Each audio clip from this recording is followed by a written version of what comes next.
कराची में पुरानो ताजमहल होटल भी खपी वियो, जंहिंजो नालो हाणे रीजेंट प्लाज़ा हुयो। जॾहिं इहो होटल तयारु थियो त इहो ताजमहल जे नाले सां हुयो।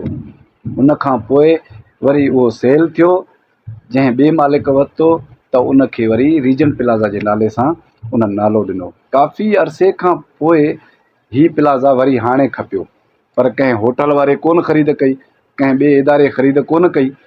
हीअ ख़रीद कई हिकु मोहसिन पाकिस्तान, इंसानियत सां प्यारु कंदड़ शख़्स डॉक्टर अदीब रिज़वी, जेको किडनी बुकिंग जो जेको माहिर आहे, दुनिया में पहिरियों नंबर डॉक्टर, जंहिं पंहिंजे पैसे सां ऐं दुनिया जे ॾिनल एड खां इहे 400 कमरनि वारो रीजेंट प्लाज़ा ख़रीद करे, जिते मरीज़नि जो इलाज बि थींदो, मरीज़नि जे लाइ सहूलियतूं बि थींदियूं, एक्सरा बि थींदा, अल्ट्रासाउंड बि थींदा, बुकिंग जी ट्रांसप्लांट बि थींदी ऐं टेस्टूं बि थींदियूं, ऑपरेशन बि थींदो। मुंहिंजे ख़्याल में त इंसानियत इन खां वधीक कोन्हे। पैसो हर इंसान खे खपे थो। अॼु असांजे मुल्क में ॾिसो त हर शख़्स पैसे जे पोयां लॻो पियो आहे त पैसो कीअं कमाइजे। दुनिया जो केतिरो बि असां नुक़सानु करे पैसो कमाइणो आहे, कंहिंजो केतिरो करोड़नि जो नुक़सानु थिए, अगरि असांखे 500,000 जो फ़ाइदो थिए थो त असां करोड़नि जो नुक़सानु कोन सोचींदासीं। पर हीउ हिकु वाहिद शख़्स आहे जंहिं इंसानियत सां प्यारु करे, जो हिकिड़ो अज़म करे छॾियो त पैसो अगरि ठाहिणो बि आहे, किथां मिलणो बि आहे, त उहो इन ग़रीबनि ते ख़र्चु करिणो आहे, इन जे इलाज ते ख़र्चु करिणो आहे, उन्हनि खे सपोर्ट करणी आहे जेके बेसहारा आहिनि या इन्हनि जे इलाज में जेके अफोर्ड नथा करे सघनि। ऐं तव्हांखे मां ॿुधायां त किडनी जो जेको इलाजु आहे उहो तमामु महांगो आहे।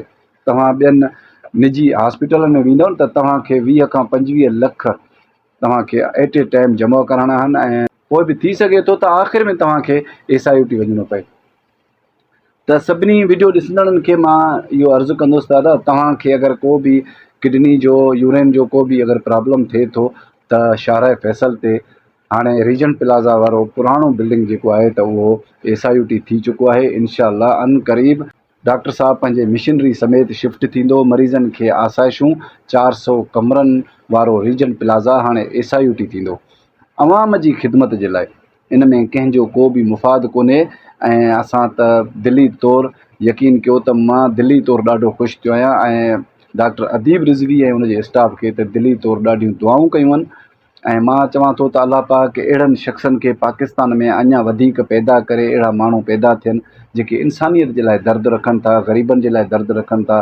हिकिड़ी मामूली टेस्ट कराइणु माण्हू वञे थो त 1500 खां 2000 2500 ख़र्चु थो अचे, जंहिंमें किरायो, भाड़ो, खाधो पीतो लॻे थो, त माना 5000 ते हिकिड़ो मामूली टेस्ट।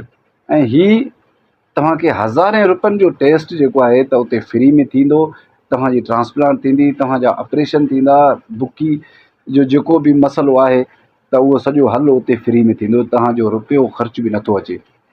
ऐं उहो तव्हांजी रहाइश ऐं तव्हांजो खाधो बि सॼो उहो अफोर्ड थो करे। त अहिड़े शख़्स जे लाइ असां सिर्फ़ु दुआऊं ई कंदासीं। तव्हांखे बि इहो ई अर्ज़ु आहे त तव्हां अगरि कंहिं बुकिंग जे तकलीफ़ में आहियो, पेशाब जे मसइले में या ॿियनि कंहिं तकलीफ़ुनि में आहियो, त तव्हां शाहराह फैसल कराची में रीजेंट प्लाज़ा पुराणो होटल जेको हाणे SIUT में चेंज थी चुको आहे, इनशाअल्लाह अॼु सुभाणे सॼी मिशनरी समेत डॉक्टर अदीब रिज़वी साहब उॾे चेंज थींदो। इहा बि दुआ कयो त अहिड़ा डॉक्टर अलाह पाक करे हिन मुल्क में अञा ॿिया बि पैदा थियनि त ग़रीबनि जो को भलो थिए। पंहिंजो ख़्यालु रखिजो। अल्लाह निगहबान।